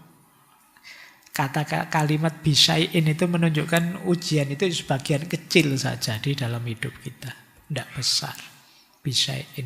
Kadang-kadang bentuknya ketakutan, kecemasan. Kadang bentuknya kelaparan. Kadang bentuknya berkurangnya harta. Kadang bentuknya berkurangnya jiwa teman kita, keluarga kita meninggal duluan. Wasamarot, berkurangnya buah-buahan. Jadi naik turunnya hidup itu wajar. Wabasyiris sobirin, gembirakanlah orang yang bisa sabar. Jadi ini banyak dijelaskan ketika dulu kita belajar stoikisme. Karena sunnatullahnya hidup itu kadang naik, kadang turun. Hidup yang tenang adalah orang yang siap naik, siap turun. Siap di atas, siap di bawah. Kan orang sering bilang, roda itu kadang di atas, kadang di bawah. Terus kamu protes, Pak kalau saya di bawah terus gimana? Rodanya muternya lama Pak, jadi saya... Kan cara berpikirnya tidak begitu. Cara berpikirnya karena hidup ini kadang di atas, kadang di bawah. Kalau ingin hidupmu kondusif, nyaman, tenang, siapkan mental. Di bawah ya saya siap, di atas ya saya siap. Jangan dikira siap itu hanya untuk di bawah ya, di atas juga siap. Banyak orang di atas lupa diri. Apalagi di bawah banyak orang tidak terkendali lagi. Mungkin marah, mungkin kecewa ketika di bawah. Tapi kalau sudah siap dua-duanya, kita hidup ini lebih tenang. Ini ya, ini teori yang masyhur sebenarnya. Cuma ya menjalankannya tidak gampang. Biasanya orang itu kalau di bawah panik, kalau di atas lupa diri. Nah, Syekh Muhammad Al-Ghazali menarik juga di buku itu beliau ngutip dari Dr. Reinald Niebuhr. Dulu pernah kita kutip waktu di sesi doa. Jadi Dr. Niebuhr ini punya syair yang menarik. Teman-teman mungkin sudah hafal syair ini kelihatannya. Dulu yang di sesi doa itu banyak yang motong-motong doa ini. Jadi kalimatnya begini. Anugerahilah aku ya Allah kesabaran dan kemampuan untuk menerima segala yang memang harus terjadi. Yang kedua, anugerahilah aku ya Allah keberanian dan kekuatan untuk mengubah apa yang masih dapat diubah. Dan yang ketiga, anugerahilah aku ya Allah kebijaksanaan untuk mengetahui perbedaan keduanya. Jadi dalam hidup ini seperti kata para filosof Stoik, ada yang bisa kita ubah, ada yang tidak bisa kita ubah. Ada yang dalam kendali kita, ada yang di luar kendali kita. Maka kita meminta pada Allah, ya Allah, untuk hal-hal yang tidak bisa aku ubah, di luar kendaliku, aku mohon anugerahi aku kuat dan sabar menerimanya. Karena kalau kita tidak kuat dan tidak sabar menerimanya, hidup kita akan sangat berat. Kenapa? Kita tidak bisa mengendalikannya, kita tidak bisa menolaknya. Tapi hadir dalam hidup kita. Di situ kita perlu kesabaran. Tapi ada hal yang bisa kita ubah. Bisa kita tingkatkan. Untuk yang ini, ya mohon pada Allah dianugerahi keberanian dan kekuatan. Berani mengubah, siap mengubah, karena saya punya daya untuk itu. Punya kuasa untuk menjalankannya. Banyak orang yang punya kekuasaan untuk menjalankannya, tapi tidak berani menjalankannya. Maka minta pada Allah diberi keberanian dan kekuatan untuk mengubahnya. Nah, yang ketiga yang paling penting membedakan dua hal ini. Untuk membedakan dua hal ini kita perlu kebijaksanaan. Jadi kita harus tahu, oh ini bisa saya ubah, maka saya semangat mengubah. Oh ini tidak bisa saya ubah, maka saya menerima. Yang bisa membedakan dua ini kebijaksanaan. Kamu harus bijaksana, karena banyak orang kebalik. Waktunya dia berusaha maksimal, dia diam saja. Saatnya dia menerima, dia protes. Dia tidak bisa menerima. Ini namanya tidak bijaksana. Ujian, waktunya harus belajar keras, dia cuek, santai-santai saja tidak belajar. Begitu nilainya keluar dan jatuh, baru dia mendekati dosennya, minta kebijaksanaan, baru gitu.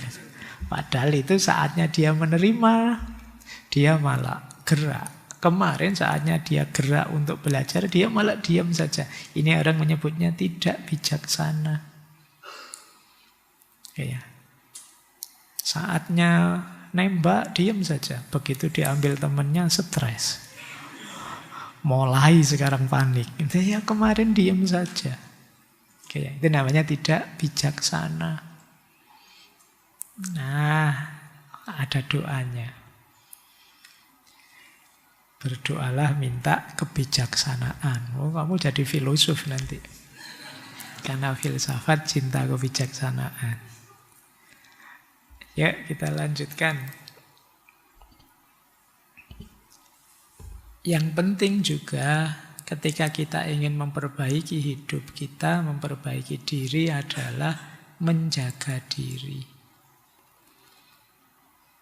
Manusia tidak akan luput dari kesalahan. Ini sudah pasti. Namun berusahalah sekuat tenaga agar tidak melalui jalan yang sesat.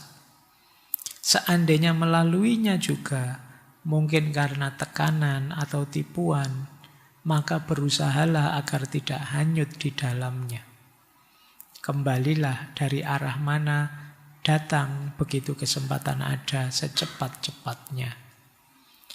Menjaga diri itu berarti termasuk menjaga diri dari dosa, maksiat, salah. Tapi kan Pak, manusia itu tidak akan luput dari salah. Akan selalu saja ada salah. Oke, yo paling tidak mari sekuat tenaga berusaha agar tidak salah jalan. Seandainya kok melalui juga, mungkin karena ketipu, karena khilaf, atau terpaksa, berusahalah untuk tidak hanyut di dalamnya. Pak, saya terpaksa Pak, curang Pak, lupa saya khilaf tadi Pak. Nah, berusaha untuk tidak larut itu tidak kok terus, tapi asik ya Pak, enak ya Pak, itu beda lagi, itu berarti menikmati namanya, gitu loh. Kalau memang kepleset khilaf, ya sesali itu, terus tobat, kembali secepat-cepatnya. Jangan ditunda, biasanya kalau merasa enak kan ditunda tobatnya. Ya Pak, saya tahu dosa, tapi enak ya Pak, nanti dulu ya. Ini beda urusannya berarti. Tidak menjaga diri. Menjaga diri itu wajar saja sih, kita manusia kadang-kadang salah, kadang-kadang khilaf, kadang-kadang keliru. Tapi seandainya toh, iya saya khilaf Pak, saya keliru, cepat-cepat kembali. Bukan kok malah menikmati, apalagi meremehkan. Kan banyak di antara kita yang meremehkan. Alah Pak, ini dosa kecil, nanti wudu saja rontok ini Pak, aman gitu. Allah Maha Penyayang Pak, tenang saja, nanti saya istighfar sudah langsung diampunin. Ini meremehkan namanya. Hitung-hitungannya beda. Khilaf melakukan dosa dengan meremehkan dosa.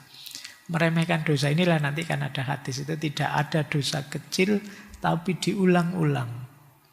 Yo akhirnya jadi dosa yang numpuk, yang besar. Dosa besar kalau ditobati ya pada akhirnya diampuni. Oke, baik. Termasuk menjaga diri adalah menjaga kondusivitas batin kita. Hati-hati setiap kali kita melakukan hal negatif, itu yang pertama kali rusak diri kita sendiri. Kita benci orang, kita dengki pada orang, kita iri pada orang, kita dendam pada orang. Itu yang rusak duluan kita, bukan orang yang kita benci, orang yang kita dendam. Kenapa? Unsur-unsur tadi itu mengotori diri kita, batin kita. Jadi kata beliau, kadang-kadang orang seperti lumpuh otaknya karena ditimpa kerugian dan kemarahan yang sangat. Apakah itu menunjukkan adanya iman atau ihsan? Tidak. Sama sekali tidak. Dan tidak pula menunjukkan sikap jantan. Apa yang akan diperoleh oleh orang yang dikuasai perasaan marah yang sangat? Tidak lain adalah kerugian. Sekali lagi kerugian. Jadi kita rugi besar duluan. Kalau dalam diri kita ada unsur-unsur negatif tadi. Apakah itu sombong, apakah itu iri, apakah itu dengki, apakah itu dendam. Itu yang pertama rusak diri kita. Mari kita jaga diri kita dari itu. Pak, tapi kan kita harus menegakkan keadilan. Tegakkan keadilan setegak-tegaknya tanpa harus mengotori dirimu. Kalau ada yang salah yang harus diluruskan, luruskanlah. Tanpa harus menyimpan kotoran dalam batinmu. Jadi ini yang dimaksud oleh Syekh Muhammad Al-Ghazali. Lanjut. Apalah artinya orang yang tertarik pikirannya dan perasaannya pada masa lalu yang telah terkubur untuk menambah panas pada rasa sakitnya dan hangus pada hatinya. Kalimat ini untuk merelakan yang telah lewat. Banyak orang yang tidak bisa move on, terpenjara di masa lalu. Dan bagi Syekh ini hanya menyusahkan dirinya saja. Apa artinya kita tidak move on dari masa lalu? Kata beliau, seandainya tangan kita dapat meraih masa lalu dan kemudian mengubah kejadian yang tidak disukai, maka dalam hal ini kembali pada masa lampau adalah wajib. Kita semua akan bergegas ke sana, menghapus perbuatan-perbuatan kita yang kita sesali, melipat gandakan bagian kita yang sedikit. Kalau bisa. Kan kenyataannya ndak bisa. Gitu loh. Adapun karena hal itu tidak mungkin, maka lebih baik kita memperuntukkan segala kemampuan yang kita miliki untuk memulai hidup baru.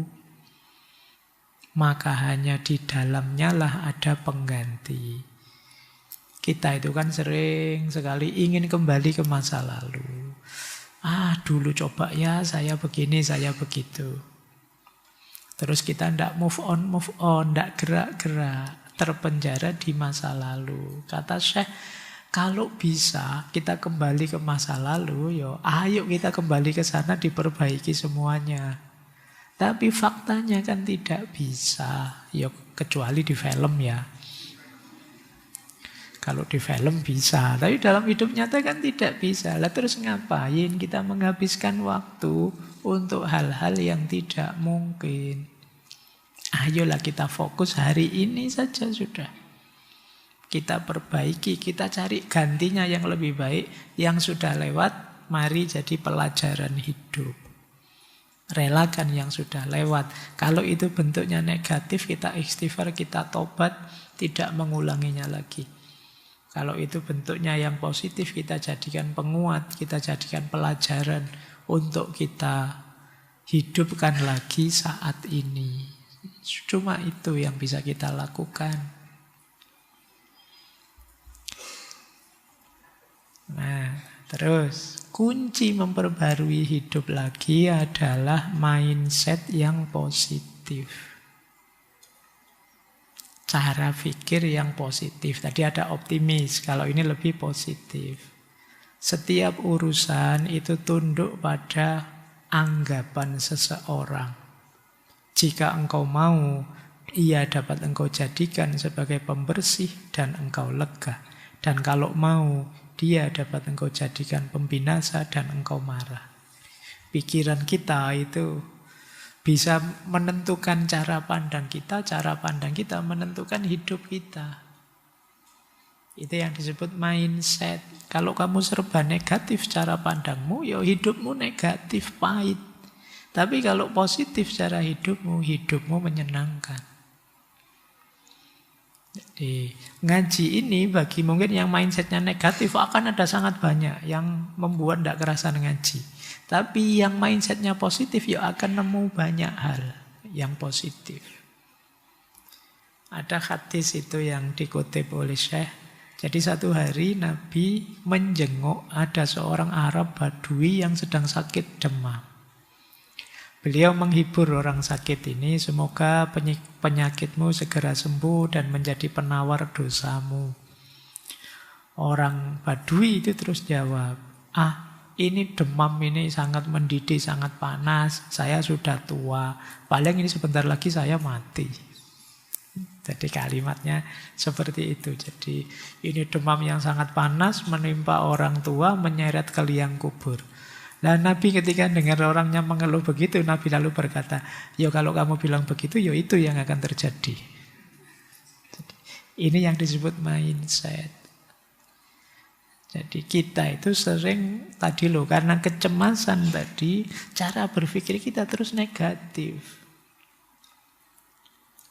Padahal kecemasan itu kan tentang yang belum terjadi.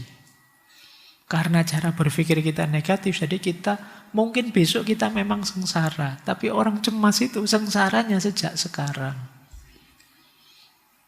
Mungkin besok kita susah juga sih, tapi orang cemas itu susahnya sejak sekarang. Jadi durasinya panjang, padahal masih belum terjadi. Masih belum terjadi itu kan bisa terjadi, bisa tidak. Bisa kita antisipasi sejak sekarang, bisa kita ikhtiari biar tidak sesakit itu, sebenarnya bisa. Cuma karena kita terlanjur cemas dengan mindset positif, ya rasanya terus hidup ini akan sangat berat. Ada cerita lagi yang menurut saya menarik dari Rasulullah juga. Jadi Rasulullah ini lagi-lagi satu ketika mengunjungi sahabat yang sakit, kurus, lemah, tidak berdaya. Nah, ini mungkin Rasulullah diberi petunjuk oleh Allah. Rasulullah tanya pada sahabat ini, apa engkau pernah berdoa yang aneh-aneh pada Allah? Atau minta sesuatu padanya? Terus orang itu ingat, benar wahai Rasulullah, saya dulu pernah berdoa begini. Ya Allah, jangan engkau siksa aku di akhirat karena dosa-dosa yang telah kulakukan. Kalau engkau akan menyiksaku juga, maka jadikan siksaanmu di dunia ini saja. Akhirnya ya dikabulkan Allah, ya tersiksa beneran akhirnya di dunia. Dia sendiri yang minta. Gitu loh. Terus ditegur oleh Rasulullah, subhanallah, engkau tidak akan sanggup menerimanya. Tidakkah lebih baik kalau engkau berdoa, Rabbana atina fid dunya hasanah wa fil akhirati hasanah wa qina adzabannar. Kan selesai. Emangnya Allah tidak bisa membuat engkau diampuni ya dunia ya akhirat? Kenapa mintanya nanggung? Ya Allah, semoga anakku sukses semua, saya sengsara juga tidak apa-apa. Kadang-kadang begitu mintanya. Loh, apa Allah tidak bisa membuat semuanya sukses, semuanya bahagia? Kan pasti bisa. Pikiran kita saja yang terus neko-neko aneh-aneh. Ya, kadang-kadang kita gitu. Ya Allah, nanti setelah ini saya begini, tidak masalah asal sukses ujian saya ya Allah, asal dapat dia ya Allah saya. Jadi kita memberi syarat sendiri, memberatkan kita sendiri. Kadang kita bikin nazar ini, nazar itu secara tidak proporsional. Wong ya tidak ada yang merintah begitu. Nah, ini hubungannya dengan mindset. Ya Allah, semoga klub saya sepak bola ini menang. Setelah ini saya ujian tidak lulus juga tidak apa-apa. Yang penting klubku menang misalnya ngono, karena gantilah nilai ujian saya jadi skornya sepak bola itu misalnya. Lu apa tidak bisa Allah membuat unggul semuanya? Kan bisa saja. Lah ngapain kita berdoa aneh-aneh? Ya, kalau sulit ya Rabbana atina, begitu saja. Rasulullah ngajarkannya kan simpel. Kenapa tidak berdoa Rabbana atina fid dunya hasanah wa fil akhirati hasanah? Selesai. Dapat kebaikan dunia akhirat. Lanjut. Kemudian beliau juga menasehati kita untuk melepaskan dendam. Jadi kata beliau, orang yang benar-benar berjiwa besar, setiap kali naik ke tingkat kesempurnaan, maka akan bertambah pula lapang dadanya, bertambah sifat santunnya, memaafkan kesalahan orang, dan mencari kebaikan-kebaikan mereka untuk menghapus kesalahan-kesalahan tersebut. Jika seorang pemuda kurang pengalaman memusuhinya dengan maksud akan melukainya, maka ia akan memandangnya dari puncak, seperti seorang filosof memandang anak-anak yang bermain-main di jalan, yang terkadang melemparinya dengan batu. Ini kalimatnya unik ya. Kalau cirinya orang levelnya tinggi adalah orang yang hatinya luas, level spiritual maksudnya ya. Hatinya luas, mudah memaafkan. Dia tahu setiap orang punya keburukan, tapi terus dia membanding dengan kebaikannya. Dia tidak jadi benci, tidak jadi dendam. Bahkan kalau ada orang yang menjelek-jelekkan dia, menyakiti dia, dia melihatnya dari atas. Melihatnya dari atas itu dia seperti orang tua yang melihat kelakuan anak-anak. Di situ pakai istilah filosof ya kan. Oh, filosof itu kan diasumsikan pikirannya dewasa. Kalau kalian lihat anak-anak pola itu kan kalian senyum saja tuh. Kalian tidak gimana-gimana, ya disenyumi saja. Nah itu orang seperti ini cirinya level spiritualnya sudah tinggi. Jadi melepaskan dendam, apalagi yang sudah berusia. Itu biasanya lebih luas hatinya. Nah Syekh menyarankan kita untuk yuk kita naik level dengan cara apa? Mudah memaafkan, hati kita yang luas, kemudian tidak reaktif kalau ada orang menyakiti, menyerang kita. Kita sadar memang ada orang jahat, ada orang yang kurang ilmu, ada orang yang tersesat. Manusia itu macam-macam. Baik, lanjut. Terus di antara keutamaan dalam hidup adalah berbagi tanpa pamrih. Beramal tanpa hal lain yang kita inginkan selain Allah saja. Ini sudah di mana-mana dijelaskan ya, kata beliau, banyak manusia beramal karena didorong oleh bermacam tuntutan, motivasi, dan mengharapkan berbagai target. Sedikit mereka yang bergerak karena dorongan niat yang ikhlas. Menjauhkan diri dari perbuatan hina karena takut tercaan manusia sama sekali bukan kebaikan. Kenyataan kebaikan yang semu ini akan terungkap apabila tidak ada orang. Apa gerangan yang akan dilakukan orang ini jika dia sedang sendirian dan yakin bahwa tidak ada orang yang menyaksikan apa yang diperbuatnya atau apa yang ditinggalkannya. Ini menyuruh kita introspeksi beliau, segala kebaikan kita apa sudah ikhlas atau sekedar pamer saja ke orang lain. Banyak di antara kita yang lupa aspek ikhlas ini. Memang ikhlas itu yang tahu hanya diri kita masing-masing. Jadi di antara ciri sukses kita memperbarui diri adalah kita mampu menghidupkan sisi ikhlas ini, berbagi tanpa pamrih. Lanjut, bersyukur. Kata beliau, Islam itu memandang hidup ini nikmat. Hidup ini anugerah, bukan kutukan. Maka jangan merasa Allah menyiksa kita. Wah, Allah naruh saya di Indonesia ini berarti. Enggak. Hidup ini nikmat. Cara pandang kita ayo digeser. Tentu saja seperti tadi ya, wala yabluwannakum bisyai'im minal khaufi wal ju'i. Akan selalu ada ujian, tapi itu bukan alasan untuk menganggap hidup ini bukan nikmat. Kita tidak sadar betapa besarnya nikmatnya Allah pada kita. Di situ saya ambil dari bukunya Jadid Khayatak, itu ada cerita menarik dari Khalifah Harun al-Rasyid. Satu ketika beliau ketemu seorang sufi namanya Ibnu Samak.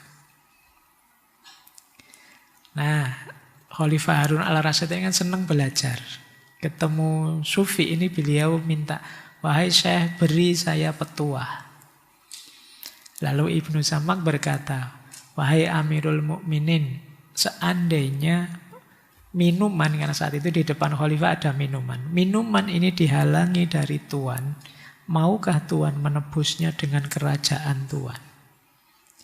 Misalnya kalian hausnya luar biasa. Ada air 1 gelas. Itu pun tidak bisa kalian ambil. Pokoknya sudah mati-matian mau mati. Nah itu kata Ibnu Sama, kalau minuman ini dihalangi, mau ndak sampai nebus dengan kerajaan Tuhan? Ya Harun al-Rasyid membayangkan situasi begitu, ya tentu saja mau. Oke ya. Terus seandainya sudah minum sih, terus pengen kencing, tapi ndak bisa kencing, ndak bisa keluar. Nih, terus apakah Tuhan mau menebus ndak bisa kencing itu dengan seluruh kerajaan Tuhan untuk bisa kencing? Harun al-Rasyid jawab, iya sih, kalau sudah begitu apa saja sudah. Jadi terus Ibnu Samak bilang, lah terus apa yang baik dalam kerajaan Tuhan yang tidak bisa menyamai minuman dan air kencing? Engkau membanggakan kerajaanmu, wong air kencing saja harganya lebih mahal ternyata dari kerajaan. Oh, kerajaan Abbasiyah superpower pada zamannya. Kita belum ngalami jadi negara superpower. Tapi ternyata harganya tidak lebih mahal dari air kencing. Loh, betapa Allah memberi kita anugerah yang sangat mahal dalam hidup kita. Nikmat yang sangat luar biasa. Di betapa tersiksanya kalian yang mau kencing tidak bisa. Mungkin pas lagi di atas bis, supirnya diminta berhenti tidak mau. Itu mungkin kalian disuruh bayar lagi juga mau. Ternyata kencing itu mahal. Oke ya. Jadi ini loh, makanya hidup itu kita tidak bersyukur itu tidak pantas. Jadi Allah sudah memberi nikmat sedemikian rupa banyaknya kepada kita. Baik, terakhir, mari pada akhirnya kita menjadi diri kita sendiri. Sesungguhnya apabila seseorang keluar dari pembawaan wataknya dan memisahkan diri dari tabiat akal yang jiwanya tidak ada penyimpangan di dalamnya, merupakan satu perkara yang akan merusak kehidupan tersebut dan menimbulkan keguncangan-keguncangan dalam tingkah lakunya. Engkau mungkin mendengar kisah tentang seekor gagak yang tertarik untuk berjalan di atas tanah. Akibatnya, dia tidak dapat melangkah sebagaimana dia inginkan dan tidak dapat terbang sebagaimana dia diciptakan. Jadi ayo kita menjadi diri kita sendiri, tidak mudah terombang-ambing oleh komentarnya orang yang tidak jelas. Karena yang lebih tahu diri kita secara lebih dalam, lebih detail itu kita. Kadang-kadang kita mudah terpengaruh orang, seperti burung gagak yang dicontohkan di sini. Mungkin orang komentar, wah kamu hebat kalau begini, sebaiknya kamu begitu, oh kamu jangan seperti ini, tidak cocok itu. Orang membaca kita, mungkin dia lihat dari luar saja, kita yang ngerti diri kita sampai dalam. Kadang-kadang kita mengorbankan pemahaman kita terhadap diri kita hanya karena ingin mendapat validasi dari orang lain. Ingin dipuji orang. Ingin tidak ditolak oleh orang. Akhirnya kita seperti burung gagak tadi. Burung gagak itu harusnya terbang. Tapi mungkin dia mencoba hidup berjalan. Akhirnya apa? Dia berjalan dengan tidak canggih, terbang lupa. Tidak bisa apa-apa akhirnya. Jadi awali dengan pengenalan diri, kemudian lanjutkan dengan menjadi dirimu sendiri. Kalau kita sudah kenal apa dan siapa kita, termasuk tujuan kita, saatnya kita menjadi diri kita sendiri. Ini kan ada ayat yang menarik. Wa in tuti aktsara man fil ardi yudilluka an sabilillah iyattabi'una illa dzanna wa inhum illa yahrusun. Jika engkau mengikuti kemauan kebanyakan orang di muka bumi ini, niscaya mereka akan menyesatkanmu dari jalan Allah. Mereka hanya mengikuti persangkaan belaka dan mereka hanya membuat kebohongan. Jadi kalau kita sibuk mendengarkan komentarnya orang saja, atau ikut apa yang dilakukan orang lain, ikut yang viral-viral, viral-viral itu kan aksaroman fil al. Pada akhirnya kita akan tersesat. Karena kita tidak punya jati diri. Kita lupa, seperti saya bilang tadi, true self kita. Kita terjatuh pada fake self, diri kita yang palsu. Jadi membentuk hidup baru, memperbarui hidup, bukan berarti melupakan hakikat diri kita, jati diri kita, true self kita. Tapi mungkin saja itu bentuknya adalah kembali ke diri kita yang sejati. Setelah sebelumnya kita diombang-ambingkan oleh komentarnya orang, kondisi masyarakat sekeliling kita, dan lain sebagainya. Saatnya kita menjadi diri kita sendiri dengan makna hidup versi kita. Seperti Paul Ricoeur tadi di awal ya, kita harus sudah mulai masuk second naivete. Jadi kita mulai masuk fase sadar, bukan lagi fase ikut-ikutan. Hidup yang sadar makna, tahu apa yang harus aku lakukan dan apa yang jangan aku lakukan sesuai dengan kondisi real, kondisi konkret diriku. Nah, cara ini nanti antara lain bisa jadi jalan kita untuk memperbarui hidup. Khususnya kalau di tema kita bulan ini untuk orang-orang yang berumur. Mungkin merasa bahwa di masa muda hidupnya banyak yang kurang sesuai, tidak cocok, saatnya diperbarui. Jadid hayatak. Baik, sudah jam 10 lebih. Sebenarnya materinya masih ada beberapa, tapi harus mengenali diri kita masing-masing. Saya tahu sejak ngaji itu kan kalau sudah di atas jam 9 sudah mulai perjuangan. Jadi kalau saya lanjutkan di atas jam 10 itu saya menyiksa sudah. Yang jelas kalau teman-teman ingin lebih dalam ya silahkan dibaca bukunya, kitabnya, ngaji seperti ini. Anggap saja mancing, menginspirasi teman-teman untuk bisa masuk lebih dalam. Baik, saya kira itu untuk malam hari ini. Insya Allah bulan depan kita ganti tema lagi. Entah temanya apa ya, diikuti saja pengumumannya teman-teman MJS. Saya akhiri sekian dari saya, kurang lebihnya mohon dimaklumi, dimaafkan. Wallahul muwaffiq, wallahu a'lamu bissawab. Wassalamualaikum warahmatullahi wabarakatuh.